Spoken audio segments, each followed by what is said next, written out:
1 year ago, on the 12th of September 2020, we bought a Brompton, and now 1 year later I started wondering, how much has the Brompton cost over the past 12 months?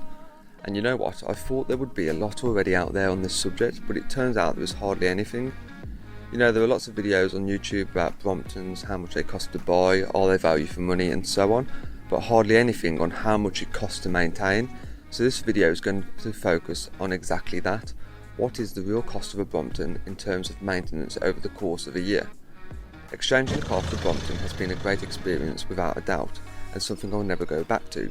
But when you think about it, bikes go through a lot over the course of a year when used daily. The tyres, chains, sprockets, hinge clamps, brake pads all wear out over time, as they would with any other bike, and using the Brompton daily takes its toll on these parts that are designed to eventually wear out. Whether you ride it on smooth roads or bumpy canal towpaths, things need to be replaced over time. So the question is, how much did I spend on replacing wear and tear parts on the Brompton over the past 12 months? And you may be surprised. Exactly how much does a Brompton cost in maintenance over a year? So if you want to have a go at this yourself, you're going to need two things. The first thing you're going to need is how far have you travelled on your Brompton, and the second thing you're going to need is how much have you spent on replacement parts.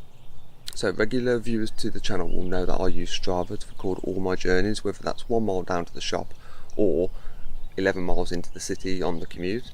So I know exactly how far this Brompton has travelled in the past 12 months, which is just under 7,000 kilometres or 4,340 miles. Next up is replacement parts. So how much have you spent on your Brompton over the past 12 months on things that just generally wear and tear, things that wear out, things like brake pads, chains, sprockets, hinge clamps. What we're not putting into this calculation is the accessories that we've brought, the things that we didn't really need but we just chose to have, so things like bags, frame protectors, new seats. What we really wanted to know was, if we left the bike as it was, so basic when we bought it, how much would it cost just in wear and tear over the year? So these 2 points will tell us not only how much the Brompton cost over the year, but also how much it costs per mile from riding it. Within 12 months of owning our Brompton, it's travelled 7,000 kilometres. So within that time I've replaced the chain and sprocket twice, the brake pads 3 times, both front and back, 1 set of tyres, and we also replaced both of the hinge clamps on the frame as well. So we fitted all of these parts ourselves, and the total cost for the whole year for all these different parts is £166.98. So the real cost of owning the Brompton for us personally works out to 48 pence per day. If you look at that another way, for every mile we travelled it cost us 3.8 pence, or for every kilometre it cost us 2.4 pence. So that got us wondering, how much have we actually saved over the past year from moving from the car to the Brompton for our everyday journeys. And the cost of the car, when we worked it out, including the kind of hire, the petrol and the parking, cost us £3,672.